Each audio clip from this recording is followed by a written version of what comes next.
nós vamos compartilhar da palavra de Deus, aquilo que Deus colocou nessa tarde para compartilhar com vocês, para os nossos corações. Eu gostaria de convidar a você a abrir a sua Bíblia em Gênesis, capítulo 35.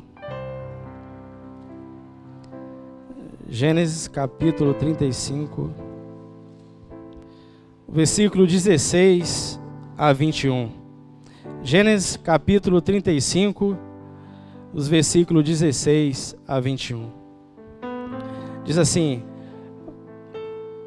partiram de Betel, e havendo ainda pequena distância para chegar a Efrata, deu à luz Raquel um filho, cujo nascimento lhe foi a ela penoso.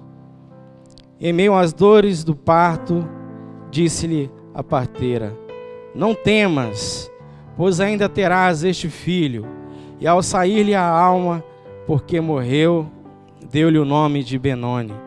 Mas seu pai lhe chamou de Benjamim. E assim morreu Raquel e foi sepultada no caminho de Efrata, que é Belém. E sobre a sepultura de Raquel levantou Jacó uma coluna, que existe até o dia de hoje. Então partiu Israel e armou a sua tenda além da torre de Eder. Senhor Deus e Pai, nós te pedimos, Senhor, que o Senhor venha abrir a nossa mente para que nós venhamos entender a Tua palavra, Senhor Deus. Que não seja o pregador falando, mas que o Senhor venha, através da minha voz, falar aos nossos corações nessa noite, ó Pai. Obrigado, porque o Senhor até aqui tem nos sustentado, tem nos alimentado, essa casa tão abençoada e esse pastor que o Senhor colocou aqui nessa casa, pastor Márcio Biasi, sua esposa, seus filhos, que o Senhor cada dia mais venha abençoar esse rebanho tão maravilhoso, que o Senhor venha cada dia mais bailar nos nossos corações, que possamos sentir o amor de Deus nesse lugar, a comunhão e as consolações do Teu Santo Espírito. Venha nessa noite, abra a nossa mente, o nosso entendimento para aquilo que o Senhor tem reservado para cada um de nós. Amém. A nossa vida, nem tudo são flores, mas nem tudo também é uma chuva de canivete. E o tema para essa mensagem, se Deus me permitisse colocar um tema para essa mensagem, eu poderia dizer os contrastes da vida. Na vida, nem tudo é um mar de flores, um mar de rosas, mas também nem tudo é uma chuva de canivete.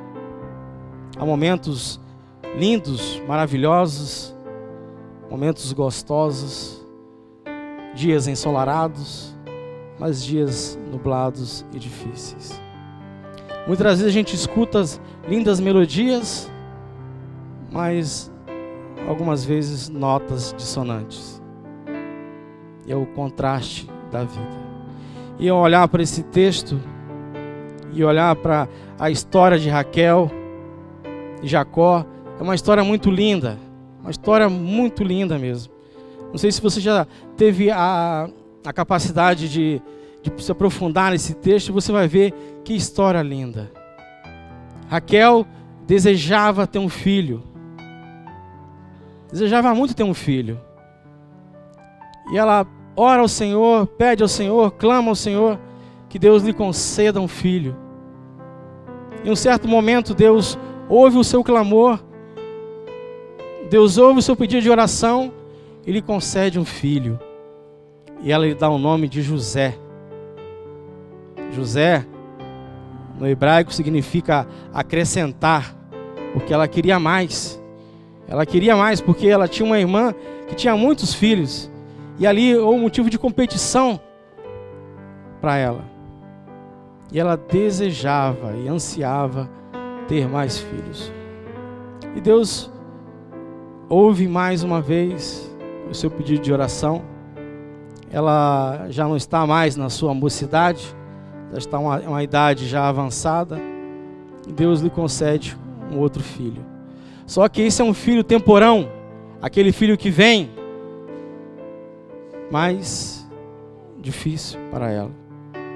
Como a história diz, foi um parto sofrido, difícil. Como diz o texto, né? Ela chega a falecer para ter esse menino. Em alguns momentos ela ficou brava, né, com o seu marido.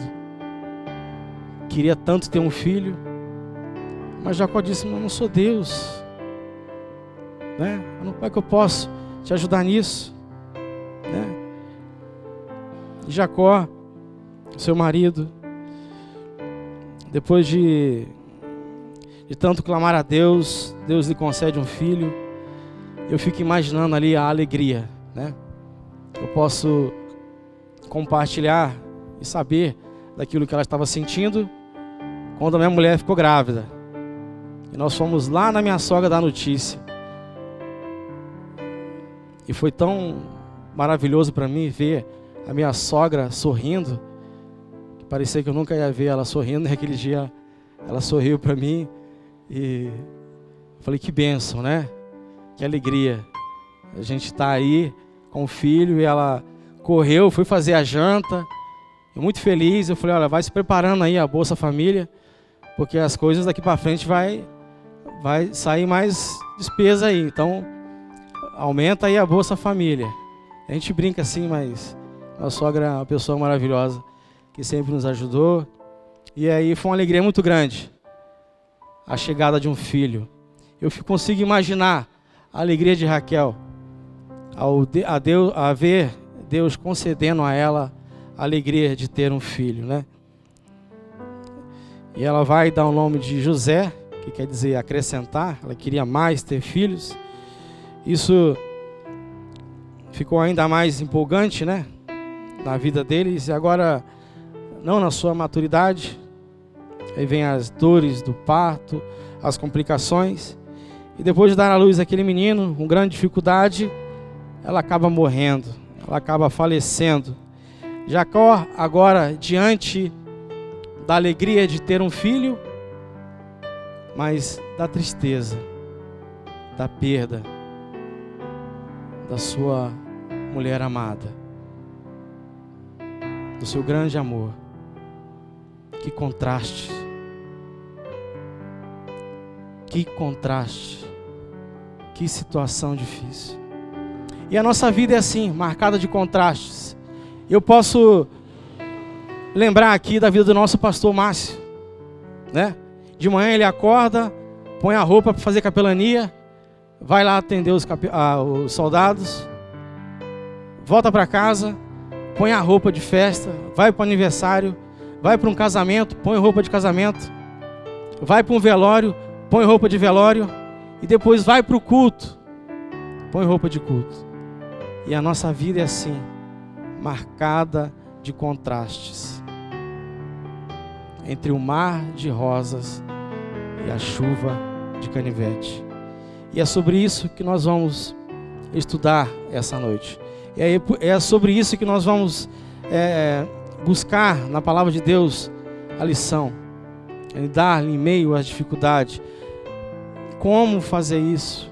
Como nós podemos buscar a esperança em meio às dificuldades, em meio aos contrastes da vida? Como nós vamos conseguir enxergar aquilo que Deus tem para cada um de nós diante dos contrastes da vida? Quando aquilo que está diante dos seus olhos, as barreiras diante dos seus olhos estão absolutamente além das suas medidas, e você não consegue mais encontrar o seu caminho,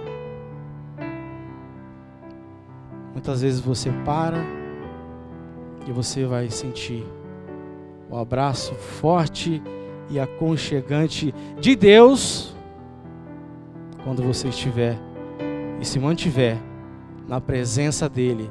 É na casa dEle, é na casa de Deus que nós vamos encontrar essa segurança. É em Betel, na casa de Deus, que nós vamos ter essa certeza que Deus vai suprir todas as nossas necessidades, que Deus vai cuidar de cada um de nós, que Deus vai abençoar cada um de nós. Quando simplesmente você se coloca diante da presença de Deus, na casa de Deus, você busca a Deus aqui na sua presença, porque Deus está nesse lugar. E é interessante nós sentirmos e saber que Deus está presente nesse lugar.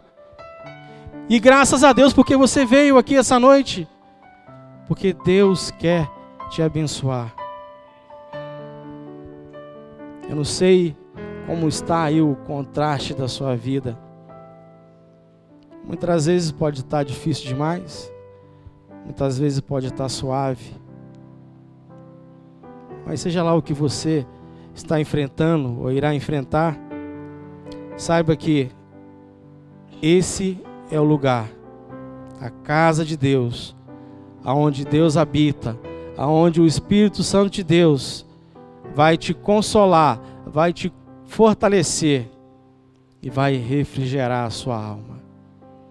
Amém? E a nossa vida é assim, marcada de contraste, né? Quando eu li essa palavra no versículo 16, né? Quando eu li a primeira palavra, ela soou para os meus ouvidos como um poema. Eles partiram e soaram quase como uma poesia para mim. Porque eu amo vir à igreja. Eu amo estar na casa de Deus. Eu amo estar na presença de Deus. E eles vão até Betel, um lugar de fortalecimento, um lugar onde nós nos fortalecemos, onde Deus fala e a palavra vem, e a direção começa a tomar rumo, e aquilo que nós não conseguimos entender, aqui parece que as coisas começam a ficar mais claras. A gente consegue entender aquilo que está por trás das coisas e o seu significado. Porque quando nós estamos aqui, nós abrimos os olhos da alma e nós conseguimos ver as coisas e o seu significado, aquilo que Deus tem para nós diante das lutas, diante da dificuldade. É bem-aventurado comer da própria alma da Bíblia, até que enfim você adquira o sabor das palavras do Senhor e o seu sangue se torne bibliano e a própria essência da Bíblia flua de dentro de você. Porque são essas as pessoas que vão sobreviver nos momentos difíceis.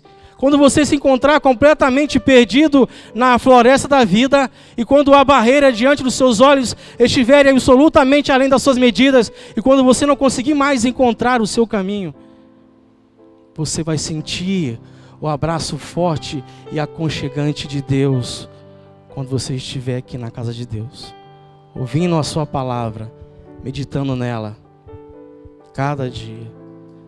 Os olhos da alma precisam estar abertos. Nós precisamos ver as coisas e os seus significados. Amém? Essa é a primeira lição que eu queria compartilhar com vocês. E ainda nessa primeira lição, o Senhor, Deus, Jacó começa a sua jornada, uma jornada difícil, porque ele está fugindo do seu irmão. O seu irmão queria matá-lo. E aí ele sai por um caminho que ele nunca tinha andado antes. Ele acha uma pedra e faz daquela pedra o seu travesseiro. Ele dorme ali. Em sonho Deus fala com ele. E ele vê ali uma escada subindo.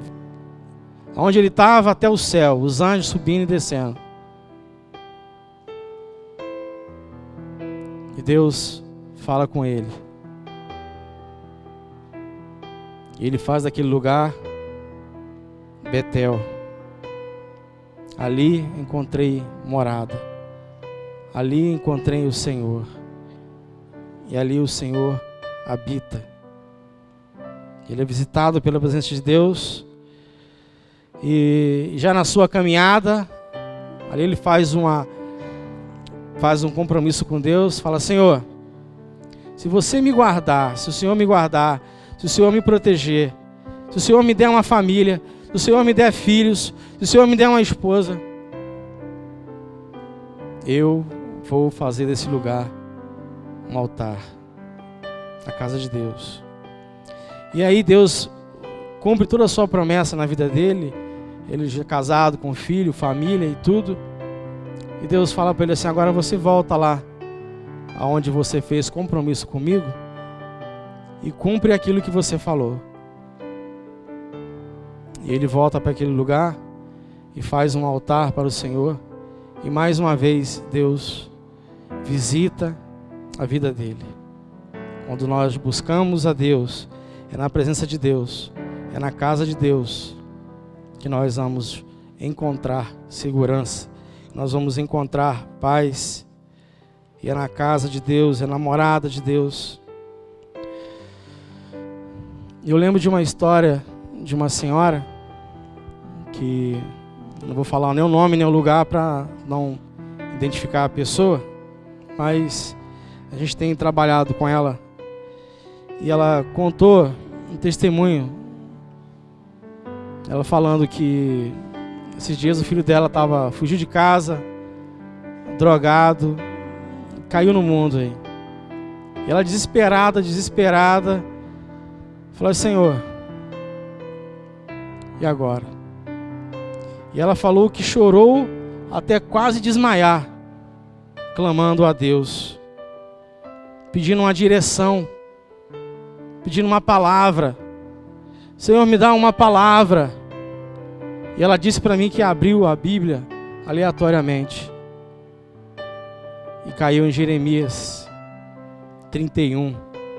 Vamos lá em Jeremias 31, 16 e 17. Assim diz o Senhor: reprime a tua voz de choro e as lágrimas dos teus olhos, porque há recompensa para as tuas obras, diz o Senhor. Pois os teus filhos voltarão da terra do inimigo, e há esperança para o teu futuro, diz o Senhor, porque os teus filhos voltarão para os teus territórios. E ela, quando leu isso aqui, ela falou: é Deus falando comigo. E passou-se uns dias, um tempo, e alguém de uma cidade vizinha aqui procurou ela e falou: olha, eu encontrei o teu filho, ele está lá numa igreja cultuando a Deus. E Deus respondeu, Deus deu a resposta para ela, Deus honrou o seu compromisso com ela, porque aquele que prometeu é fiel para cumprir. Amém? Eu gosto da história de Jeremias também. Jeremias, a Bíblia diz que estava passando por grande dificuldade, o povo estava invadindo Israel, o rei Nabucodonosor mandou invadir Israel, estava ali sitiando a cidade, e Deus dá uma palavra complicada para Jeremias, mandou ele comprar um terreno. Jeremias fala assim: Senhor, mas comprar um terreno, a gente está em guerra aqui, ó. Os terrenos não têm valor nenhum. Deus fala assim: compra.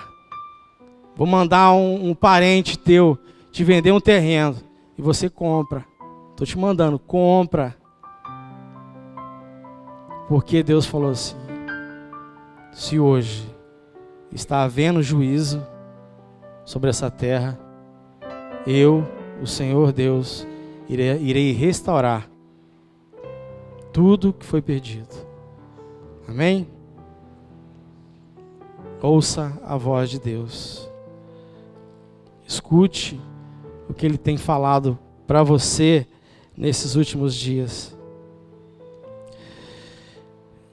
E a gente, quando busca em Deus, a gente, quando se coloca diante de Deus, eu lembro que uma vez eu estava lá em casa, no sofá, angustiado, uns problemas lá que entreguei na mão de Deus, e aquilo estava estava me deixando angustiado, me deixando chateado. Eu falei: Senhor, eu queria nessa noite, Pai, sentir a Tua presença.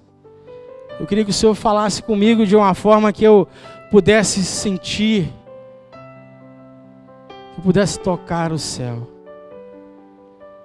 E aí veio na minha memória uma música que fala que essa paz que eu sinto em minha alma não é porque tudo me vai bem, é porque simplesmente eu louvo ao meu Senhor. E ainda que a terra não floresça, e nem a vinha dê mais o seu fruto, e toda a terra trema, eu hei de confiar. Nós hemos de confiar. É em Deus, meu irmão. É em Deus, minha irmã, que nós somos fortalecidos. E é na presença dEle que nós nos colocamos como uma oferenda para Deus, né? É na presença de Deus que nós nos entregamos. E ali Deus fala. E Deus não apenas só fala, mas Ele cumpre aquilo que Ele fala. Tenha certeza disso. Tenha confiança em Deus. Porque quando você confia em Deus, você encontra salvação, paz para a sua alma. E você começa a caminhar na contramão do mundo. E outra coisa interessante que nós aprendemos nesse texto, vai falar de esperança. A voz de esperança. O texto fala que a voz de esperança aqui está na parteira. Quando aquela mulher está ali, ao pronto de entregar a sua vida, a morrer naquele momento ali, a parteira diz para ela: tenha ânimo, força. É mais um menino que está chegando. Tenha força.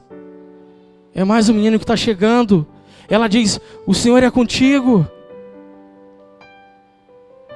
E ela consegue dar à luz aquele menino, porque ouviu a voz da esperança. E Deus usa as pessoas para nos trazer esperança. E Deus usa as pessoas para falar conosco nesses dias. Eu sei que muitas vezes nós temos vivido dias tão complicados, tão difíceis, muito barulho no dia a dia, mas a importância desse lugar onde você se coloca e você consegue ouvir a voz de esperança. Eu gostaria de ser a voz de esperança para você essa noite também. Amém? Encontrar esperança naqueles momentos difíceis. E Deus vai nos fortalecer. Não temas. O Senhor é contigo. Não temas. O Senhor é contigo. Amém? E nós vemos aqui também muitas outras palavras de esperança que a Bíblia fala e relata de homens de Deus, né? Para Saulo de Tarso, quando ele está lá na rua direita, Ananias é a voz de esperança para ele. Ele põe ali a mão na cabeça de Saulo e ora por ele, e as suas vistas se abrem. Ele começa a ver a glória de Deus, né? E aí nós temos aqui também a Agar, serva de Sara, que teve um filho com Abraão. Ela ali pega um cântaro de água e sai para o deserto com o menino. A água acaba, ela coloca o menino no canto da árvore e vai embora para não vê-lo morrer. E Deus manda uma voz de esperança. Deus manda uma esperança para ela. Deus manda um anjo falar com ela: volta lá e pega o menino, porque eu vou fazer desse menino uma grande nação. E a Bíblia diz que ele vira um grande flecheiro. E ela volta lá, pega o menino, e quando ela olha adiante, ela vê água. E ela enche o seu cântaro de novo e segue caminho. Que ouviu a voz de esperança. E o anjo disse para ela: o Senhor é contigo, volta lá, pega o menino. Porque ouviu a voz da esperança. Amém? Elias, a viúva de Sarepta, ou os corvos, ou o assobio do vento, quando Deus fala com ele, ele ouve a voz de esperança, né? Os mensageiros de Deus, que Deus usa para nos fortalecer, para nos abençoar e nos trazer grande alegria nos momentos de dificuldade. A gente não consegue mudar o vento. Nós não conseguimos mudar o vento. Mas nós podemos, sim, usar a vela do barquinho, direcionar a vela para chegar nos propósitos de Deus. Aquilo que Deus tem para cada um de nós. Nós não vamos mudar a situação, mas nós vamos chegar aos propósitos de Deus quando nós ouvimos as vozes de esperança. Aquilo que Deus tem colocado de esperança para cada um de nós. Então escute a voz de esperança. Eu lembro de um dia que eu estava saindo aqui da igreja, na porta da igreja, e eu encontrei uma pessoa ali. E o rapaz estava meio desorientado, meio perdido, estava sem igreja. Ele veio falar comigo, eu conversei com ele, eu ouvi um pouco da história da vida dele. Ele precisava se encontrar. Eu falei assim para ele: olha, aqui é uma igreja viva. O lugar que você está procurando é aqui, a casa de Deus. E o rapaz está ali, né? Amém? Tá feliz aqui? Deus abençoe. Eu trouxe a família lá também, ó. É isso aí. É você, nós sermos a voz de esperança. No momento que a pessoa mais precisa, né? Em paz me deito e logo pego no sono, porque só o Senhor me faz repousar seguro. Amém? Seja a voz de esperança também. Sentir o cuidado de Deus nos momentos difíceis, momentos de dificuldade.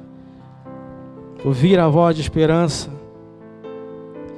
E falando de esperança também, eu ouvi uma história muito legal de uma criança, de uma menina, que ela estava ouvindo ali a conversa do pai e da mãe. E o pai falou assim: olha, nosso filho está muito doente. E mesmo que a gente consiga vender tudo, vender o carro, nós não vamos conseguir pagar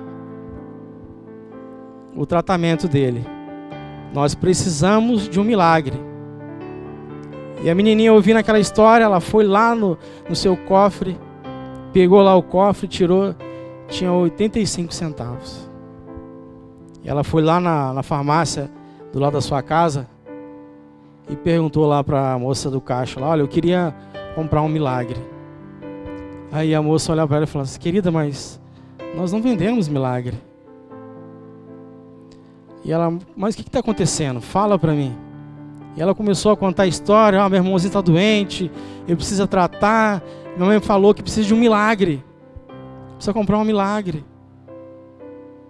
Aí atrás tinha um médico ouvindo a história. O médico se compadeceu daquela história, acompanhou ela até a casa dela, fez a cirurgia do irmão dela.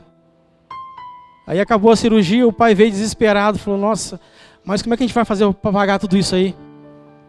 Como é que eu posso fazer para pelo menos dar uma entrada? O médico olhou para ele e falou assim: olha, já está pago, os 85 centavos estão aqui na minha mesa, né? E a cirurgia está aí, ele está de saúde, e isso é que é importante. E Deus usa as pessoas, as vozes de esperança. A esperança vem. Talvez o que você tem aí na tua mão, 85 centavos. Você precisa de um milagre. Eu não sei o que você tem aí, mas estenda a sua mão assim. Estenda a sua mão, estenda a mão. Ou talvez você não tenha nada. Eu achei legal o que você fez. Estou fazendo agora também aqui. E você estende a mão assim. E fala: Senhor Jesus, tudo que eu tenho, eu entrego em tuas mãos. E o Senhor venha, Senhor Deus, operar milagres. Assim como o teu servo Davi tinha 5 pedrinhas,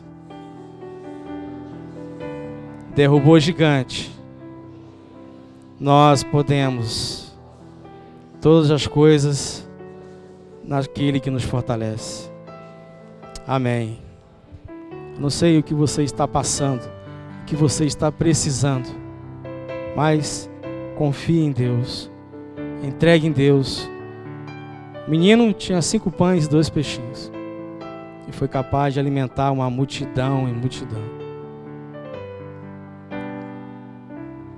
O que você tenha talvez é pouco, mas coloque diante de Deus e Deus vai fazer grandes coisas. Tenha certeza disso. Tenha confiança nisso. Amém? Essa foi a nossa segunda lição. Ouvir a voz da esperança. Amém? A nossa segunda lição, a nossa terceira lição, fala de lidar com os contrastes da vida também, em meio às grandes dificuldades. Vai falar de como nós devemos, usando bem o direito de dar nomes. Usando bem o direito de dar nomes. Seria o tema da nossa terceira lição. E como eu falei antes, eu acho muito bonita essa história, muito lindo a situação da vida que eles estavam vivendo ali, né? Eu acho, a Bíblia diz que Raquel, diante da dificuldade de ter aquele menino, na hora de, antes de morrer, ela põe o nome do menino de Benoni. Benoni. Ben, filho, Oni significa dor, né? Isso eu estou falando aqui no hebraico, tá? Significa Oni, significa dor.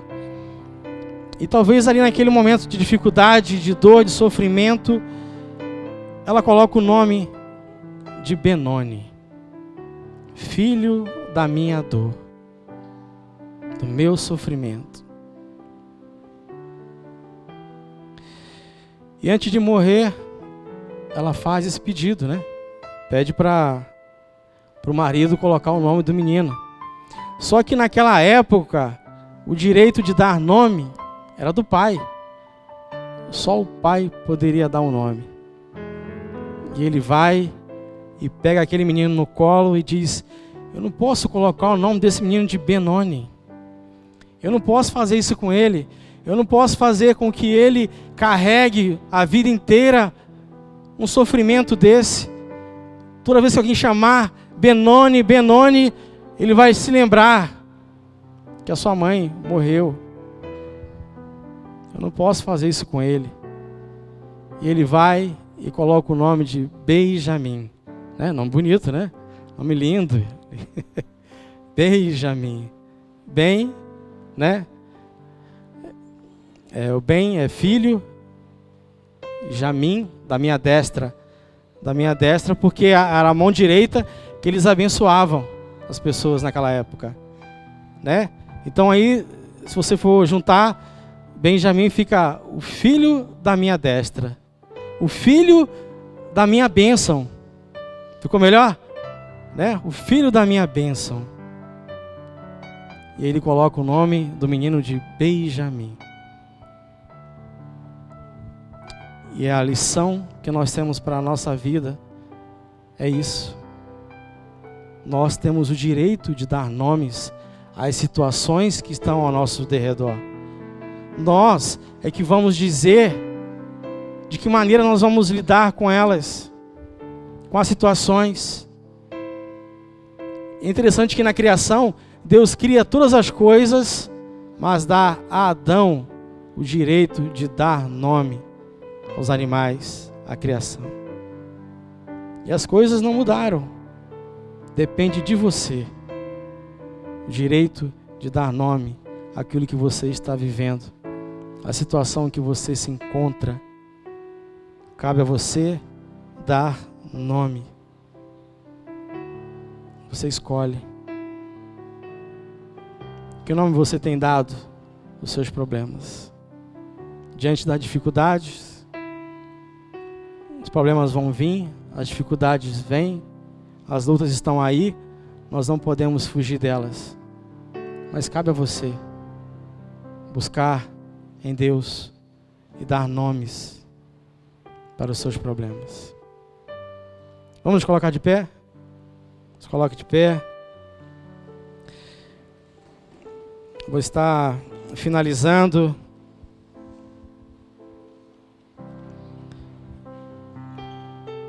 Deus tem grandes coisas para fazer na sua vida. E o mais importante de tudo isso, Ele quer que você deposite a sua confiança nele. Que através do seu testemunho de fé, fé é o firme fundamento daquilo que não se vê, mas que a gente espera. E é por isso que hoje você está aqui, na casa de Deus. Eu não sei em que situação você se encontra, não sei em que momento você está vivendo, eu não sei, mas Deus sabe todas as coisas. Eu quero que você, neste momento, entregue tudo aquilo nas mãos dele. Feche seus olhos. Eu estarei orando por vocês nesta noite.